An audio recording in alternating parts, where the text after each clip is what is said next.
Subscribe करें और दबाएं बेल आइकन ताकि कोई खबर रह न जाए। और नाजरीन, महकमा मौसमियात ने कहा है कि मुल्क के बेशतर इलाकों में मौसम खुश्क रहेगा, मैदानी इलाकों में दिन के दौरान गर्म रहेगा। महकमा मौसमियात का कहना है कि इस्लामाबाद में मौसम खुश्क और कदरे गर्म रहेगा।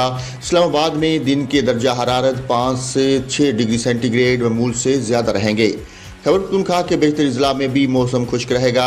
मैदानी इलाकों में दिन के दर्जा हरारत 6 से 8 डिग्री सेंटीग्रेड मामूल से ज़्यादा रहेंगे। रिपोर्ट के मुताबिक पंजाब के बेशतर अजला में भी मौसम खुश्क रहेगा। पंजाब में दिन के दर्जा हरारत 4 से 6 डिग्री सेंटीग्रेड मामूल से ज़्यादा रहेंगे। मरी, गिलियात और गिरदनवा में भी मौसम खुश्क रहेगा। महकमा मौसमियात का कहना है कि बलोचिस्तान के बेशतर अजला में मौसम खुश्क रहेगा। जनूबी अजला में दिन के दर्जा हरारत 4 से 6 डिग्री सेंटीग्रेड मामूल से ज़्यादा रहेंगे। सिंध के बेशतर अजला में भी मौसम खुश्क और दिन के दर्जा हरारत 4 से 6 डिग्री सेंटीग्रेड मामूल से ज़्यादा रहेंगे। गिलगित बल्तिस्तान और कश्मीर में भी मौसम खुश्क रहेगा। रिपोर्ट में कहा गया कि कश्मीर में दिन का दर्जा हरारत 6 से 8 डिग्री सेंटीग्रेड मामूल से ज़्यादा रहेंगे। गिलगित बल्तिस्तान में 4 से 5 डिग्री सेंटीग्रेड दर्जा हरारत मामूल से ज़्यादा रहेगा।